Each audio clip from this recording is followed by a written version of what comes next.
அவ்வாறு நோக்கினார் இவ்வாறு நானுமே கண்ணாடி முன் நின்று பார்த்து கொண்டே ஒன்றாக செய்திட ஒரு 100 நாடகம் ஒத்திகைகள் செய்து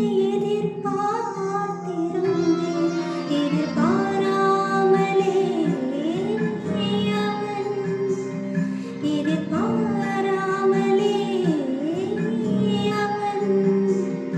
அவன் பின்னிருந்து வந்து என்னை பம்பரம சுழற்றிவிட்டு உலகுண்ட பெருமாயின் என்று வாயோடு வாய்ப்பதித்தார்.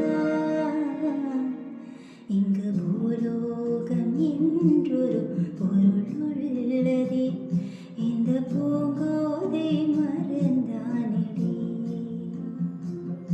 உன்னை காணாது நான் இன்று நான் இல்லையே, விதை இல்லாமல் வேறில்லையே. கமதனி சானிதா பம கம ரிகரி சம்